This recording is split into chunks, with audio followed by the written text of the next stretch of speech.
Laisse-moi te poser une question directe. Combien de fois t'es-tu promis à toi-même que cette année serait différente? Que tu allais enfin perdre ces kilos en trop? Que tu lancerais enfin cette entreprise? Que tu arrêterais de reporter tes rêves? Combien de fois? Et laisse-moi deviner.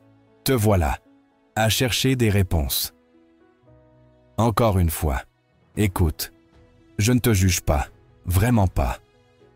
Parce que ce que je vais partager avec toi aujourd'hui est quelque chose que j'ai découvert après plus de 40 ans à étudier le succès, à observer des milliers de personnes, à construire des entreprises, à commettre des erreurs monumentales et aussi à accomplir des choses que je n'aurais jamais imaginées possibles. La vérité est celle-ci. La plupart des gens ne changent jamais. Jamais. Pas parce qu'ils ne le peuvent pas. Pas parce qu'ils n'ont pas le potentiel. Mais parce qu'ils se mentent à eux-mêmes tous les jours, avec les mêmes mensonges confortables. Et si tu as le courage de rester avec moi jusqu'à la fin, je te promets quelque chose. Tu vas comprendre exactement pourquoi tu as été bloqué. Et plus important encore, tu vas savoir quoi faire à ce sujet. Mais je te préviens, certaines de ces vérités vont te mettre mal à l'aise.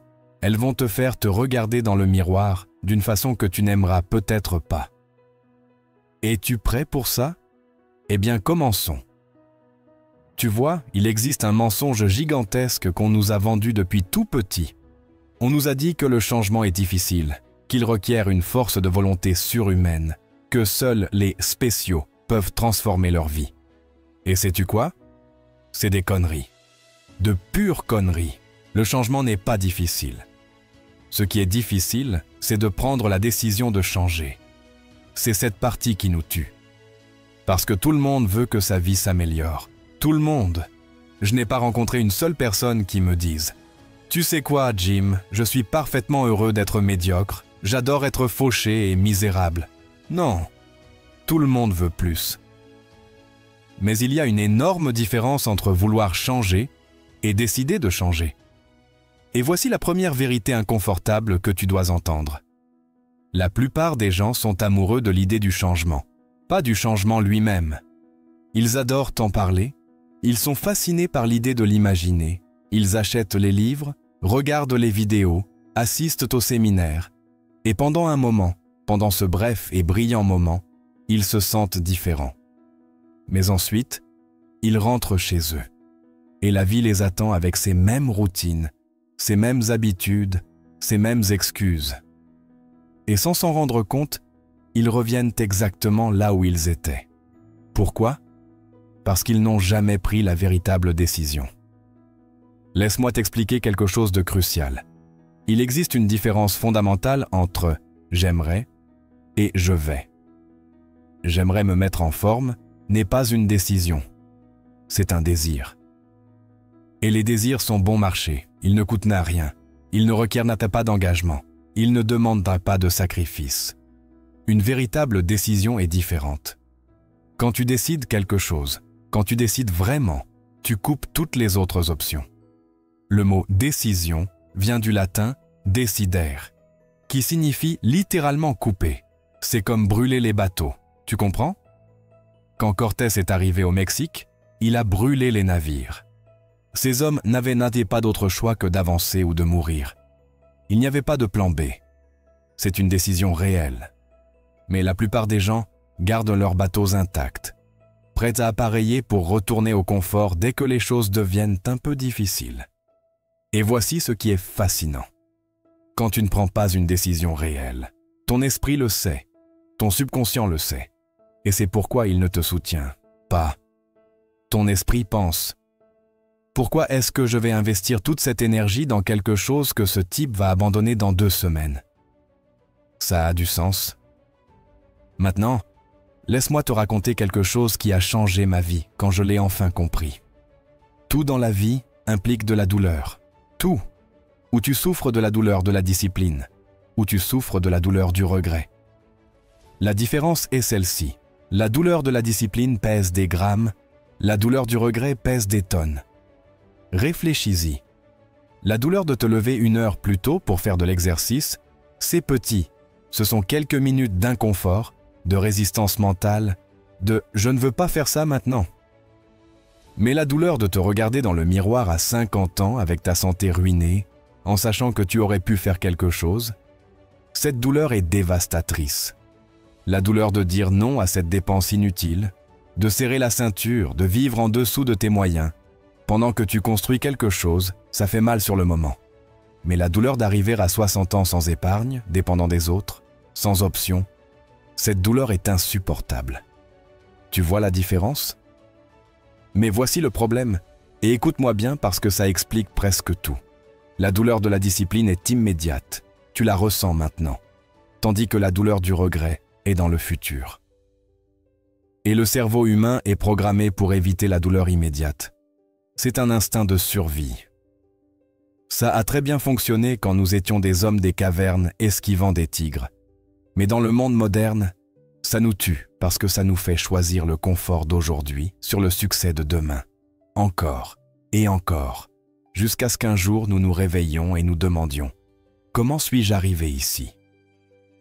Et voici une autre vérité.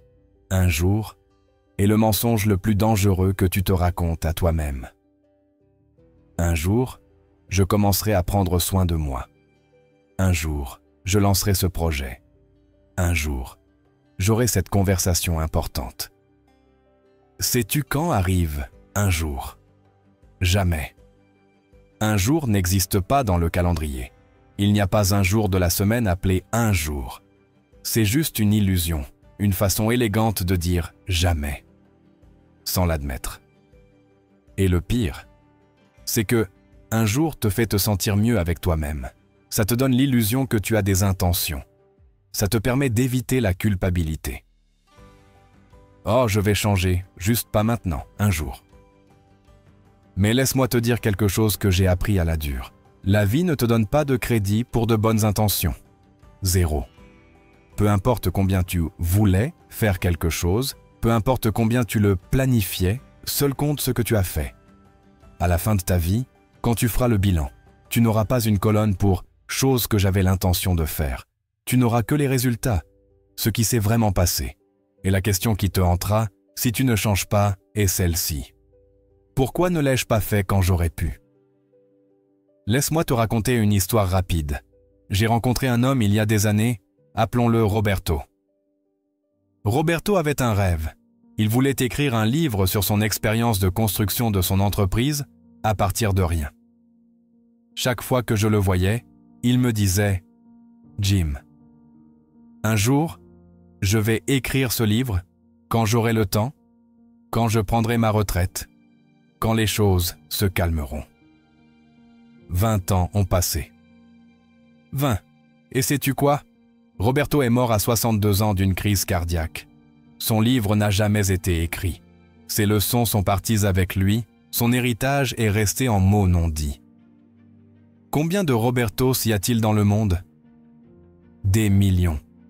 Des millions de personnes avec des rêves non réalisés, des histoires non racontées, des talents non développés, tout ça parce qu'ils ont attendu le moment parfait qui n'est jamais arrivé. Maintenant, parlons de quelque chose que beaucoup de gens ne veulent pas entendre. Les 5 personnes avec qui tu passes le plus de temps déterminent qui tu deviens. Ce n'est pas une théorie, c'est un fait. Montre-moi tes amis et je te dirai ton futur, c'est aussi simple que ça. Parce que nous sommes des créatures d'influence. Nous absorbons, nous imitons, nous nous ajustons.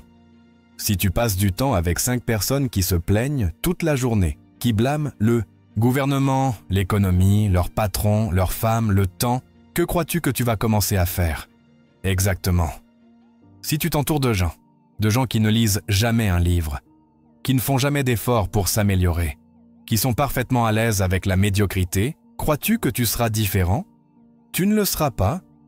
Mais voici le problème, et c'est brutal. La plupart des gens ont plus peur de lâcher des relations toxiques que de rester bloqués pour toujours. Ils ont peur d'offenser, peur d'être seuls, peur d'être jugés pour vouloir plus. Et alors ils font quelque chose de fascinant. Ils se sabotent eux-mêmes pour s'intégrer. Ils baissent leurs standards, minimisent leurs rêves, se moquent de leurs propres ambitions. Tout ça pour ne pas se démarquer, pour ne pas faire se sentir mal leurs amis médiocres. Et sais-tu ce qui est le plus triste? Ses amis ne l'apprécient même pas, parce que la médiocrité n'apprécie jamais le sacrifice. Elle exige seulement plus de conformité. Écoute-moi bien, si tu dois te rapetisser pour t'intégrer, tu es dans le mauvais groupe. Je me souviens quand j'ai commencé à changer ma vie là-bas dans la vingtaine. J'ai commencé à lire des livres, à assister à des séminaires, à travailler sur mon développement personnel. Certains de mes amis de longue date ont commencé à se moquer. Regardez Jim. Maintenant, il se prend pour un philosophe. Jim et ses petits livres de développement personnel. Qui te crois-tu être? Et sais-tu ce que j'ai fait? C'était l'une des décisions les plus difficiles de ma vie. Je me suis éloigné. Pas avec haine, pas avec ressentiment. Simplement, je me suis éloigné. Parce que j'ai compris que si je voulais arriver quelque part de différent, je ne pouvais pas voyager avec des gens qui voulaient rester là où ils étaient. Ça a fait mal? Absolument. Ça t'a été solitaire pendant un moment? Oui. Ça en valait la peine? Tu n'as pas idée. Parce que pendant que je m'éloignais de certains, je me rapprochais d'autres. Des gens qui grandissaient aussi, qui avaient aussi des rêves, qui refusaient aussi de se conformer. Et ces personnes, ces nouvelles associations, ont littéralement transformé ma vie. Et maintenant, laisse-moi aborder l'une des excuses préférées de tout le monde. J'attends le moment parfait. Oh, celle-là est bonne. On l'adore tous. Je vais commencer quand j'aurai plus de temps. Je vais commencer quand j'aurai plus d'argent. Je vais commencer quand les enfants grandiront. Je vais commencer quand l'économie s'améliorera. Sais-tu quand est le moment parfait? Maintenant. Maintenant est le moment parfait. Ça l'a toujours été, ça le sera toujours. Parce que le moment parfait que tu attends n'arrivera jamais. C'est un mirage, une fantaisie. La vie est chaotique. Ça l'a toujours été. Ça le sera toujours. Quand tu auras plus d'argent, tu auras plus de responsabilités. Quand tu auras plus de temps, tu auras plus de distractions.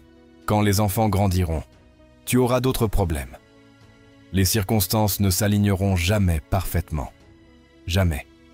Et pendant que tu attends que les étoiles s'alignent, la vie passe, un jour après l'autre, un an après l'autre, jusqu'à ce qu'un jour tu regardes en arrière et tu réalises.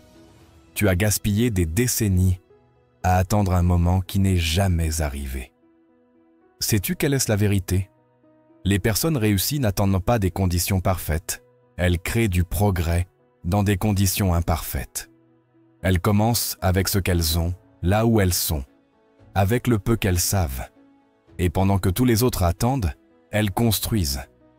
Pense à n'importe quelle grande entreprise que tu connais. Apple a commencé dans un garage avec 2 types qui avaient à peine de l'argent. Amazon a commencé avec Jeff Bezos qui emballait des livres lui-même. Disney a commencé avec Walt qui dessinait dans un petit studio où il pouvait à peine payer le loyer. Aucun d'eux n'a attendu le moment parfait, ils ont pris le moment imparfait et l'ont fait fonctionner. Laisse-moi te dire quelque chose sur le confort. Le confort est le tueur le plus sournois de tous. Il ne vient pas avec des avertissements, il ne fait pas de bruit, il ne fait pas mal. Il te berce simplement. Il te murmure à l'oreille « Reste ici, c'est bien. Tu n'as pas besoin de plus, ne t'efforce pas tant. » Et avant que tu t'en rends compte, des années ont passé. Tu vois, le problème avec la zone de confort n'est pas qu'elle soit mauvaise, c'est qu'elle est confortable. Et notre cerveau est conçu pour chercher le confort. C'est de la biologie de base. Mais voici la paradoxe cruelle de la vie. Tout ce qui en vaut la peine est en dehors de ta zone de confort. Toute relation significative requiert de la vulnérabilité. Tout accomplissement important requiert du risque. Toute croissance requiert de l'inconfort. Il n'y a pas de raccourci. Et pourtant, la plupart des gens passent toute leur vie à essayer d'éviter l'inconfort. Ils restent dans le travail qu'ils détestent parce que changer est inconfortable. Ils restent dans des relations toxiques parce qu'être seul est inconfortable. Ils restent en surpoids parce que faire de l'exercice est inconfortable. Et alors arrive le jour, et il arrive toujours, où ils réalisent le confort qu'ils cherchaient est devenu une prison. J'ai eu un mentor il y a des années, le monsieur Shoaf, qui m'a dit quelque chose que je n'ai jamais oublié. Jim, La vie te paie en proportion directe de la valeur que tu apportes au marché, mais elle te facture aussi en proportion directe de ce que tu te permets d'être confortable.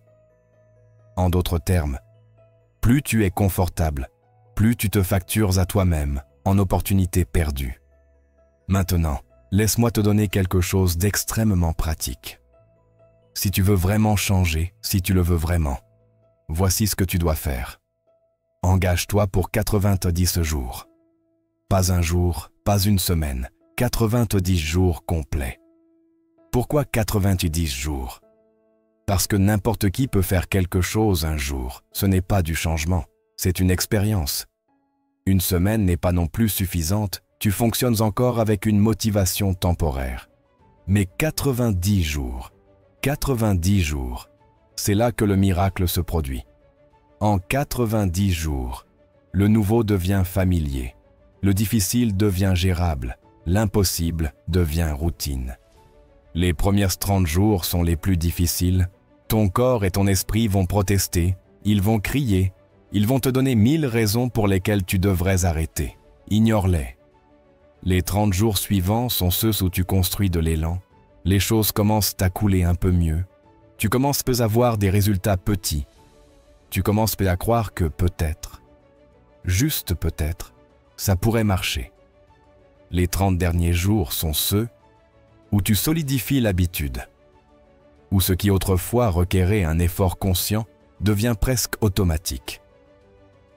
Et à la fin de ces 90 jours, tu n'es plus la même personne qui a commencé. Mais voici le piège. Et écoute-moi bien. Tu ne peux pas faire ça à moitié. Tu ne peux pas essayer, tu ne peux pas voir ce qui se passe. Tu dois t'engager complètement, comme si ta vie en dépendait. Parce qu'au final, elle en dépend. Quand j'ai décidé de changer ma vie financière il y a des décennies, je me suis engagé à lire 30 minutes tous les jours pendant 90 jours. 30 minutes. Ça ne semble pas beaucoup, hein? Mais en ces 90 jours, j'ai lu plus que ce que j'avais lu dans les 10 années précédentes combinées. Et les idées que j'ai absorbées, les perspectives que j'ai gagnées, ont littéralement transformé ma façon de penser à l'argent, aux affaires, à la vie. Tout ça parce que je me suis engagé pour 90 jours. Et maintenant, je vais te poser une question que très peu de gens osent se poser. Quel était le coût pour toi de ne pas changer? Réfléchis-y un moment. Pas ce que ça te coûterait de changer, tout le monde pense à ça. Oh, ça va être difficile, ça va requérir du temps, ça va requérir de l'effort. Oui, tout ça est vrai. Mais qu'est-ce que ça te coûte de rester là où tu es? Combien d'argent laisses-tu sur la table parce que tu n'as pas développé de nouvelles compétences? Combien de santé perds-tu parce que tu n'as pas pris soin de ton corps? Combien de relations significatives sacrifies-tu parce que tu n'as pas travaillé sur toi-même? Combien de paix mentale perds-tu parce que tu continues à reporter l'important? Ces coûts les sont réels, mais ils sont invisibles, silencieux. Tu ne les vois pas sur ton compte en banque à la fin du mois. Mais ils s'accumulent. Oh, comme ils s'accumulent. Et un jour, généralement, trop tard, tu vois le compte final. Et c'est dévastateur. J'ai rencontré un homme lors de l'un de mes séminaires. Il devait avoir une 50aine d'années. Après ma conférence, il est venu me voir avec des larmes aux yeux. Il m'a dit « Jim, il y a 20 ans, j'ai entendu quelqu'un comme toi parler de développement personnel et de construction de richesse. Et j'ai pensé, ça sonne bien, mais je n'ai pas le temps maintenant, peut-être plus tard. Eh bien, plus tard est arrivé, et je n'ai rien. Mon mariage est détruit, ma santé est ruinée, mes enfants me parlent à peine. Et financièrement, je suis au même endroit qu'il y a 20 ans, sauf que maintenant je suis 20 ans plus vieux et avec 20 ans de moins d'opportunités. » Ça m'a brisé le cœur. Parce que je pouvais voir la douleur dans ses yeux, le poids du regret. Et le pire, c'est qu'il n'y a pas de moyen de récupérer ces 20 ans. Ils sont partis pour toujours. C'est la véritable tragédie de ne pas changer. Maintenant, voici quelque chose que je dois que tu comprennes. Tu n'as pas à changer tout d'un coup. En fait, tu ne devrais pas. Les transformations dramatiques et soudaines durent rarement. Sais-tu pourquoi? Parce qu'elles ne sont pas durables, c'est de la motivation temporaire, pas un vrai changement. Le changement durable vient de petits pas consistants. Laisse-moi te donner un exemple simple. Si tu lis seulement 10 pages d'un bon livre chaque jour, seulement 10, sais-tu combien de livres tu auras lus en un an? Près de 15 livres. 15 livres en un an, alors que la personne moyenne lit moins d'un. Tu vois la différence? Ce n'est pas l'intensité de l'effort, c'est la consistance. Un petit pas répété tous les jours te mène incroyablement loin. Mais voici le problème. Les petits pas ne sont pas sexy, ils ne sont pas excitants, ils ne donnent pas cette décharge de dopamine que nous cherchons. Alors nous les ignorons, nous cherchons le grand coup, la transformation instantanée, le secret magique. Et pendant que nous cherchons des raccourcis, les gens disciplinés font de petits pas, tous les jours. Et après 1 an, 5 ans, 10 ans, la distance entre vous est astronomique. Pas parce qu'ils sont spéciaux, mais parce qu'ils ont été consistants. Pense à ça. Si tu t'améliores seulement d'1% chaque jour, seulement 1%, en 1 an, tu auras amélioré 37 fois. 37 fois mieux que quand tu as commencé. Mais si tu t'améliores d'1% chaque jour, en 1 an, tu seras pratiquement à 0. C'est la mathématique du changement incrémental. C'est puissant, mais ça requiert de la patience. Parlons de la motivation pendant 1 seconde. La motivation est surévaluée. Je l'ai dit et je le répète, la motivation est surévaluée. Sais-tu pourquoi? Parce que la motivation est temporaire. C'est une émotion. Et les émotions vont et viennent. Un jour, tu te sens motivé. Tu es prêt à conquérir le monde. Le jour suivant, rien, 0. Tu veux juste rester au lit. Si tu dépends de la motivation pour changer, tu es dans le pétrin. Pardonne le langage, mais c'est la vérité. Le vrai changement ne vient pas de la motivation. Il vient de la discipline. La discipline, c'est faire ce que tu dois faire même quand tu n'en as pas envie. Surtout quand tu n'en as pas envie. Parce que laisse-moi te dire un secret. Les personnes réussies n'en ont pas envie la plupart du temps non plus. Elles ne sont pas différentes de toi à cet égard. Elles préfèrent aussi rester au lit. Elles préfèrent aussi regarder Netflix.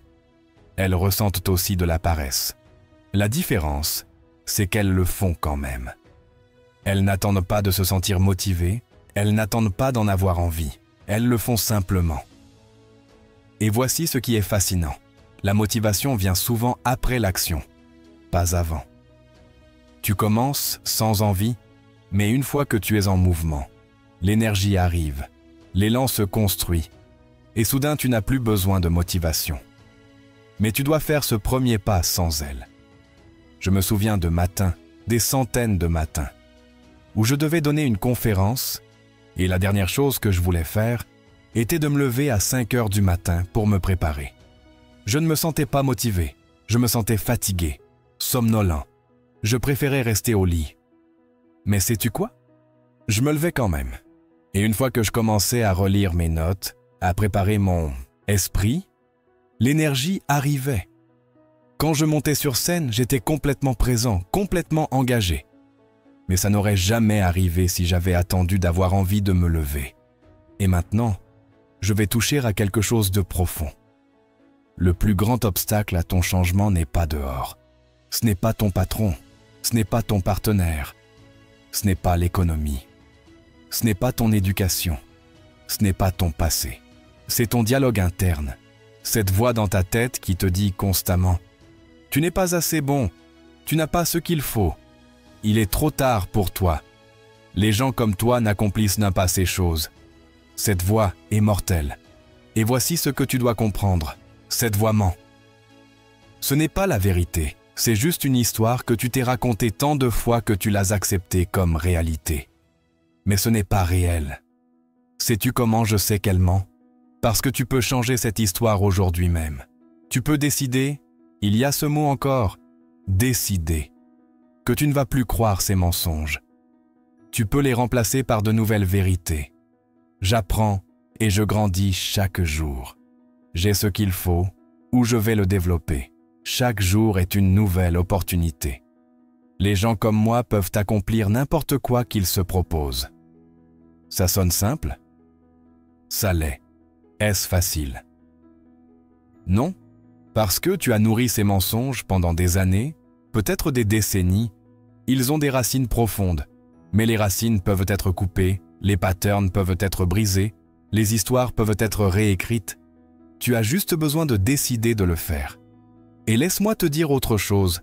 La qualité de ta vie est directement liée à la qualité des questions que tu te poses à toi-même. Si tu te demandes constamment « Pourquoi suis-je si stupide? Pourquoi ça m'arrive toujours à moi? Pourquoi ne puis-je rien faire correctement ?»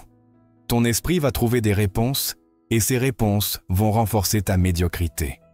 Mais si tu commences à te poser de meilleures questions, qu'est-ce que je peux apprendre de ça? Comment puis-je m'améliorer? Quelle opportunité y a-t-il ici que je ne vois pas? Ton esprit va aussi trouver des réponses, mais cette fois des réponses qui t'empower, qui te font grandir, qui te propulsent en avant. Laisse-moi aborder quelque chose qui paralyse des millions de personnes. Le perfectionnisme. Ça sonne noble, hein? Je suis perfectionniste, j'ai des standards élevés. Non, le perfectionnisme n'est pas avoir des standards élevés, c'est de la peur déguisée en vertu. C'est la peur de l'échec, la peur du jugement, la peur de ne pas être assez. Alors tu ne commences pas parce que si tu ne commences pas, tu ne peux pas échouer. Ou tu commences, mais tu ne finis jamais, parce que ce n'est jamais assez bien. Et pendant ce temps, la vie passe. Laisse-moi te dire quelque chose. Fait est mieux que parfait, toujours. Un livre imparfait publié est infiniment plus précieux qu'un livre parfait qui n'est jamais terminé. Une entreprise imparfaite qui fonctionne est mieux qu'un plan d'entreprise parfait qui n'est jamais exécuté. Une relation imparfaite mais honnête est mieux qu'attendre la personne parfaite qui n'existe pas. Tu comprends? La perfection est une illusion, un piège, une prison. L'excellence, c'est autre chose. L'excellence, c'est faire de ton mieux avec ce que tu as maintenant, et ensuite améliorer. Mais d'abord, tu dois commencer avec toute ton imperfection, avec toutes tes peurs, avec tous tes doutes. Tu commences quand même. Quand j'ai écrit mon premier livre, il n'était pas parfait. Loin de là, il y avait des erreurs, des choses que j'aurais faites différemment, des concepts que je n'ai pas expliqués aussi bien que j'aurais pu. Mais je l'ai publié quand même, et sais-tu quoi? Il a aidé des milliers de personnes. Des milliers. Parce qu'un livre imparfait entre les mains de quelqu'un qui en a besoin est infiniment mieux qu'un livre parfait qui n'existe que dans ta tête. Laisse-moi partager quelque chose avec toi. Ta vie n'est pas seulement pour toi, c'est un message, pour tes enfants, pour ta famille, pour les personnes qui t'entourent. Chaque jour, tu enseignes quelque chose par ton exemple, ou tu enseignes que les rêves sont possibles, ou qu'ils ne le sont pas, ou tu enseignes que le changement est possible, ou qu'il ne l'est pas, ou tu enseignes que ça vaut la peine d'essayer, ou qu'il vaut mieux ne pas risquer. Quel message envoies-tu en ce moment? Parce que les gens n'écoutent pas ce que tu dis, ils observent ce que tu fais. Tes enfants ne se souviendront pas des sermons que tu leur as donnés. Ils se souviendront de comment tu as vécu. Si tu as vécu avec peur, ils apprendront la peur. Si tu as vécu avec des excuses, ils apprendront les excuses. Si tu as vécu en te rendant, ils apprendront à se rendre. Mais si tu as vécu avec courage, même avec peur, mais en avançant quand même, tu leur enseigneras le courage. Si tu as vécu avec discipline, tu leur enseigneras la discipline. Si tu as vécu en poursuivant tes rêves, tu leur enseigneras que les rêves importent. Ta vie est ton héritage. Quel héritage construis-tu? Je pense à mon père, un bonhomme, travailleur, honnête, mais qui n'a jamais poursuivi ses rêves, qui a toujours joué la sécurité, qui avait toujours une excuse pour ne pas essayer quelque chose de nouveau. Et sans le vouloir, sans même le savoir, il m'a enseigné à avoir peur de risquer. Ça m'a pris des années, à désapprendre cette leçon. Je ne blâme pas mon père, il a fait de son mieux avec ce qu'il savait. Mais j'ai réalisé quelque chose. Je ne voulais pas passer ce même message à la génération suivante. Je voulais que mes enfants voient en quelqu'un qui a essayé, qui a risqué, qui a parfois échoué, mais qui ne s'est jamais rendu. Revenons au coup un moment. Oui, Le changement a un prix. Il requiert du temps, de l'énergie, de l'inconfort, du risque. Mais la médiocrité a aussi un prix.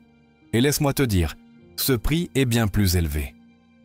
La médiocrité te facture en rêves non réalisés, en potentiel gaspillé, en regrets accumulés, en respect de soi perdu. La médiocrité te facture tous les jours, un peu ici, un peu là. Tu ne le remarques pas au début, c'est subtil, mais avec le temps, ça te vide. Tu deviens une version moindre de toi-même, une ombre de ce que tu aurais pu être. Et la question qui te hante, dans les moments de silence, dans les nuits sans sommeil, est toujours la même.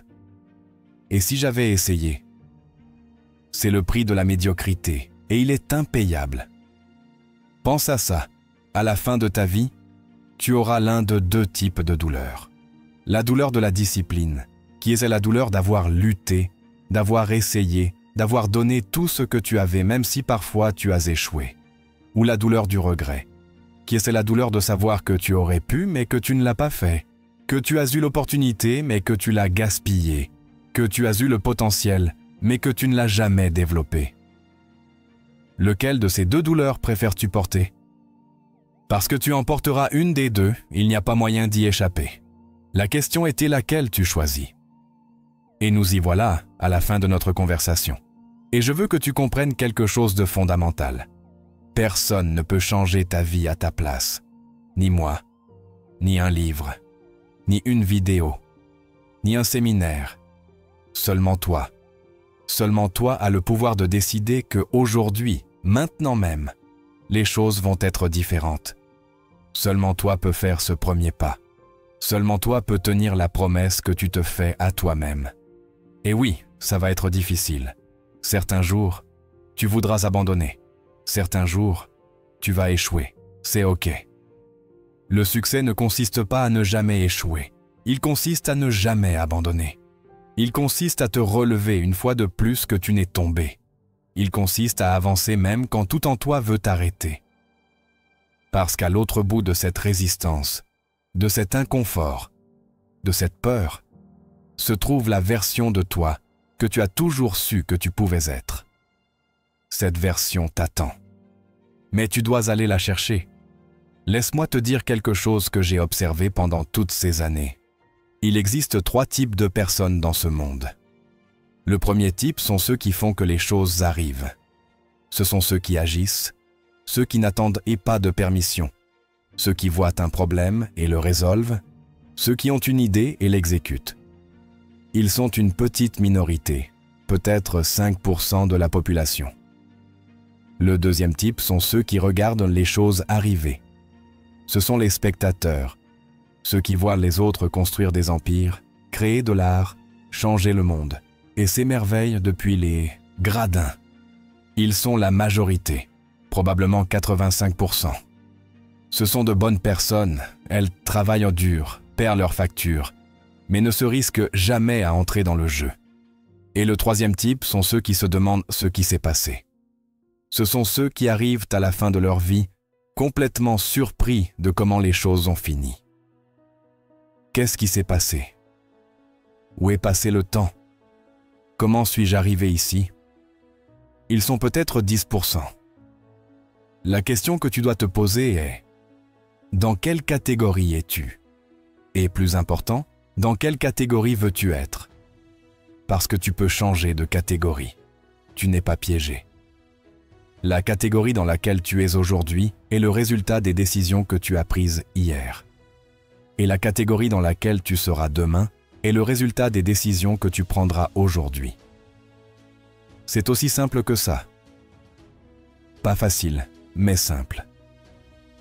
Laisse-moi te parler de 2 hommes que j'ai connus. Je les appellerai Juan et Pedro. Tous deux avaient à 30 ans quand je les ai rencontrés. Tous deux gagnaient la même chose. Tous deux avaient de jeunes familles. Tous deux vivaient dans la même ville. Sur le papier, ils étaient pratiquement identiques. Je leur ai donné le même conseil, les mêmes livres, les mêmes stratégies. Juan m'a écouté, a pris des notes, a hoché la tête, m'a dit « Jim, ça a beaucoup de sens, je vais y réfléchir. » Pedro m'a aussi écouté, a aussi pris des notes. Mais le lendemain, il a commencé à implémenter. Il a acheté les livres que je lui ai recommandés et a commencé à lire 30 minutes chaque matin. Il a identifié ses mauvaises habitudes financières et a commencé à les changer une par une. Il a cherché un mentor dans son industrie et lui a demandé des conseils chaque semaine. Et Juan a continué à y réfléchir, et à y réfléchir, et à y réfléchir. 20 ans plus tard, je les ai recroisés tous les deux à un événement. Pedro avait construit une entreprise réussie, il avait la liberté financière, il avait voyagé autour du monde avec sa famille, il avait l'air en bonne santé, heureux, accompli. Juan était toujours dans le même travail, avec les mêmes plaintes, les mêmes problèmes financiers. Sauf qu'il était maintenant 20 ans plus vieux. Sais-tu ce que Juan m'a dit? Jim, j'ai toujours voulu faire ce que Pedro a fait, mais je n'ai jamais trouvé le bon moment. Le bon moment. 20 ans à attendre le bon moment. C'est la différence entre penser et faire. Entre vouloir et décider. Entre rêver et construire.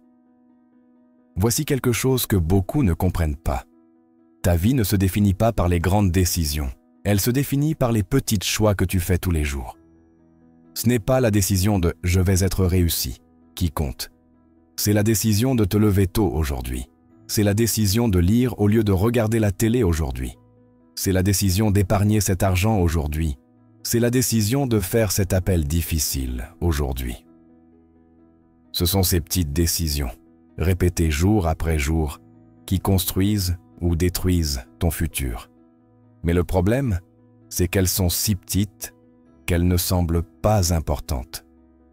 Sauter le gym un jour ne te fait pas de mal. Manger de la junk food une fois ne te fait pas grossir. Reporter ce projet un jour de plus ne change rien. Tu vois le danger? Les petites décisions n'ont pas de conséquences immédiates. Alors nous les prenons à la légère. Nous pensons qu'elles ne comptent pas. Mais elles s'accumulent. Elles se composent, jour après jour, semaine après semaine, année après année, jusqu'à ce qu'un jour tu te réveilles et tu réalises que ces petites décisions t'ont amené exactement là où tu es maintenant. La bonne nouvelle, c'est que ça marche dans les deux sens. Ainsi que les petites mauvaises décisions te mènent vers le bas, les petites bonnes décisions te mènent vers le haut. Lire 10 pages ne te rend pas sage. Mais lis-les tous les jours pendant 1 an et tu seras transformé. Épargner 50 $ ne te rend pas riche, mais épargne-les chaque semaine pendant 10 ans et tu auras un coussin financier que la plupart des gens n'auront jamais. Maintenant, laisse-moi partager quelque chose que j'appelle la philosophie du 5%. Si aujourd'hui tu prends seulement 5% de ta journée, c'est environ 1 heure et 12 minutes et que tu l'investis dans ton futur, dans apprendre quelque chose de nouveau, dans développer une compétence, dans construire un actif, dans améliorer ta santé, sais-tu ce qui va se passer? En 1 an, tu auras investi plus de 440 heures dans ton futur. C'est l'équivalent de 11 semaines de travail à temps plein. 11 semaines dédiées exclusivement à améliorer ta vie. Pendant que la personne moyenne investit ce temps dans du divertissement sans sens, dans des ragots, sur les réseaux sociaux, dans des activités qui n'ajoutent aucune valeur à sa vie. Et en 5 ans, tu auras investi plus de 2000 heures. 2000 heures. As-tu idée de ce que tu peux accomplir avec 2000 heures d'efforts focalisés? Tu peux maîtriser une compétence, tu peux construire une entreprise, tu peux transformer ta santé, tu peux devenir une personne complètement différente. Mais la plupart des gens ne le font pas. Pourquoi? Parce qu'1 heure par jour ne semble pas beaucoup. Ça ne semble pas que ça va faire la différence. Mais ça l'a fait, oh oui, que ça l'a fait. C'est la différence entre une vie extraordinaire et une vie ordinaire. Et maintenant, je veux parler de quelque chose qui me brise le cœur. Le coup d'attendre. Parce que chaque jour que tu reportes ton changement, chaque semaine que tu attends le moment parfait, chaque mois que tu dis « je commencerai le prochain », non seulement tu perds ce temps, tu perds l'intérêt composé de ce temps. Laisse-moi t'expliquer ce que je veux dire. Si aujourd'hui tu commences à améliorer ta santé, dans 1 mois tu seras 1 mois en avance. Obvious, hein? Mais ce n'est pas seulement ça.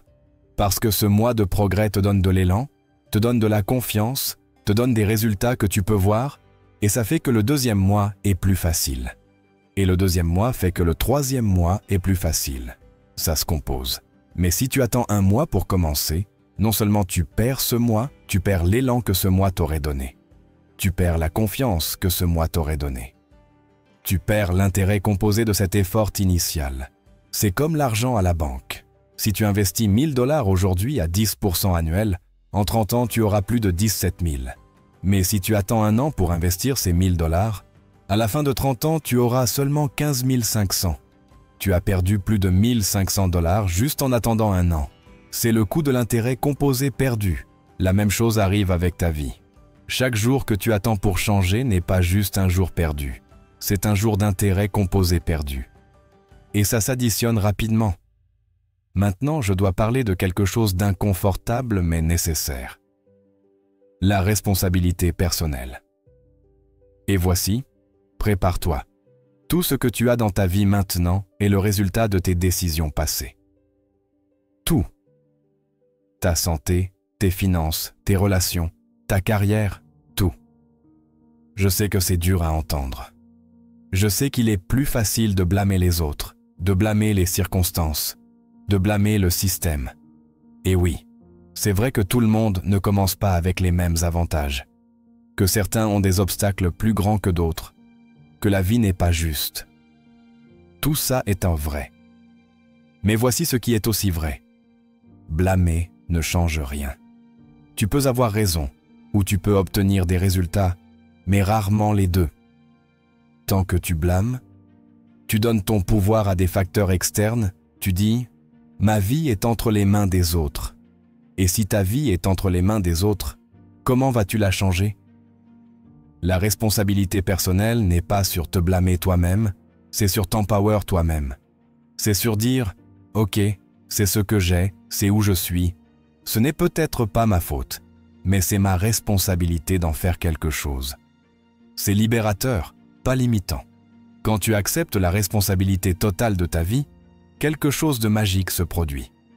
Tu récupères ton pouvoir. Tu n'es plus une victime des circonstances. Tu es l'architecte de ton destin. Et c'est une bien meilleure position pour être. Laisse-moi utiliser une métaphore que j'aime beaucoup. Ta vie est comme un jardin. Et tu dois comprendre quelque chose de fondamental sur les jardins. Soit tu les cultives, soit ils se remplissent de mauvaises herbes. Il n'y a pas de milieu, il n'y a pas d'option de laisser. Le jardin comme il est. Si tu ne plantes pas ce que tu veux, les mauvaises herbes pousseront. C'est comme ça que ça fonctionne. La même chose avec ta vie. Si tu ne plantes pas délibérément de bonnes habitudes, de mauvaises habitudes pousseront. Si tu ne plantes pas de connaissances, l'ignorance poussera. Si tu ne plantes pas de discipline, la paresse poussera. C'est automatique, c'est la loi naturelle. Mais voici ce qui est intéressant. Les mauvaises herbes n'ont pas besoin d'aide, elles poussent toutes seules, vite et facile. Les bonnes plantes, celles qui portent des fruits, celles-là ont besoin d'attention, ont besoin de soins, ont besoin de temps. Tu dois les arroser, les fertiliser, les protéger. Elles requièrent de l'effort. Et c'est exactement la raison pour laquelle la plupart des gens ont un jardin rempli de mauvaises herbes. Parce que c'est plus facile de ne rien faire. C'est plus facile de laisser les choses arriver naturellement. Mais le résultat naturel, sans intervention, est toujours le déclin, pas la croissance. La croissance requiert de l'intention, requiert de l'effort, requiert que tous les jours tu sortes dans ton jardin et que tu fasses le travail. Certains jours, tu verras un progrès évident, d'autres jours, tu ne verras rien. Mais le travail doit être fait quand même. Et avec le temps, avec de la consistance, tu auras un jardin magnifique, mais seulement si tu fais le travail. Et maintenant, nous arrivons à la vérité finale, celle qui résume tout ce dont nous avons parlé. La vie est trop courte pour la vivre en pilote automatique, trop courte pour la gaspiller en excuses, trop courte pour la passer à désirer au lieu de faire. Tu as un temps limité ici, personne ne sait combien. Mais une chose est sûre, chaque jour qui passe est un jour de moins que tu as. Veux-tu vraiment t'arriver à la fin et te demander « Et si j'avais essayé ?» Ou veux-tu arriver en sachant que tu as essayé, que tu as donné tout, que tu as vécu selon tes propres termes. Le choix est à toi. Et tu le fais en ce moment même. Parce que ne pas choisir est aussi un choix. Ne pas changer est aussi une décision. Chaque moment qui passe sans que tu agisses est un moment où tu choisis de rester là où tu es. Et écoute-moi bien là-dessus. Je ne dis pas que c'est facile. Je ne dis pas que tu n'auras pas peur. Je ne dis pas que tu ne douteras pas. Tu auras tout ça, tout le monde l'a. La différence est dans ce que tu fais malgré ça. Le courage n'est pas l'absence de peur, c'est agir malgré la peur. La discipline n'est pas vouloir faire quelque chose, c'est le faire quand tu ne veux pas. Le succès n'est pas ne jamais échouer, c'est se relever chaque fois que tu tombes. Alors laisse-moi te demander directement. Qu'est-ce que tu vas faire?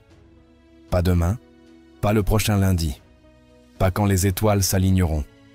Maintenant, aujourd'hui, en ce moment. Vas-tu faire partie de la majorité qui ne change jamais, qui reste piégée dans ses routines, dans ses peurs, dans ses excuses? Ou vas-tu faire partie de cette minorité qui dit « assez » et fait quelque chose à ce sujet? Parce que laisse-moi te dire quelque chose. Le monde n'a pas besoin de plus de gens moyens, pas besoin de plus de gens qui se contentent, qui se plaignent, qui rêvent, mais ne font pas. Le monde a besoin de gens qui osent, qui essaient, qui échouent et réessaient, qui refusent d'accepter la médiocrité comme leur destin. Peux-tu être cette personne? Absolument. Tu as tout ce qu'il faut en toi en ce moment même. Tu n'as pas besoin de plus d'informations, pas besoin de plus de ressources, pas besoin de plus de temps. Tu as besoin d'une décision, une véritable décision. Et voici ce qui est beau. Une fois que tu prends cette décision, une fois que tu t'engages vraiment, l'univers conspire pour t'aider. Les opportunités apparaissent, les bonnes personnes entrent dans ta vie, les circonstances s'alignent. Pas parce que c'est magique, mais parce que quand tu es engagé, tu es attentif, tu cherches, tu es prêt. Pense à ça un moment. Dans 100 ans, très peu de personnes qui se souviendront que tu as existé. C'est la dure réalité. La plupart d'entre nous ne seront pas dans les livres d'histoire. Nous n'aurons pas de statut. Nous ne serons pas célèbres. Mais ça ne signifie pas que ta vie n'importe pas. Parce que les vies que tu touches, les personnes que tu influences, l'exemple que tu donnes, ça a un effet domino qui continue bien après que tu sois parti. Ton enfant qui a appris la discipline de toi, enseigne la discipline à ses enfants. Ton employé que tu as inspiré construit sa propre entreprise et inspire d'autres. L'ami que tu as motivé fait la même chose avec quelqu'un d'autre. C'est l'héritage. Pas la célébrité, pas la reconnaissance publique, mais un impact réel sur des vies réelles. Et cet héritage commence avec les décisions que tu prends aujourd'hui. Il commence avec la vie que tu choisis de vivre, pas celle à laquelle tu te résignes. Que veux-tu qu'on dise de toi quand tu ne seras plus là? Que tu étais quelqu'un qui avait de bonnes intentions mais n'a jamais rien fait à ce sujet? Ou que tu étais quelqu'un qui a osé, qui a essayé, qui a vécu pleinement malgré les peurs et les doutes? Alors voici mon invitation finale pour toi. Rejoins cette minorité. Rejoins ceux qui font que les choses arrivent, au lieu de les regarder arriver. Rejoins ceux qui agissent au lieu de donner des excuses. Rejoins ceux qui construisent au lieu de seulement rêver. Ça ne sera pas facile. Il y aura des jours où tu voudras abandonner. Il y aura des moments de doute. Il y aura des personnes qui te jugeront, qui te critiqueront, qui ne comprendront pas. Tout ça va arriver.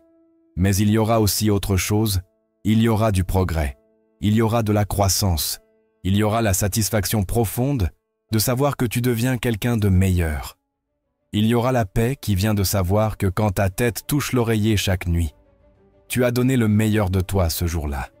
Et avec le temps, avec de la consistance, avec cette détermination inébranlable d'avancer quoi qu'il arrive, tu regarderas en arrière et tu n'en croiras pas tes yeux de combien tu as avancé.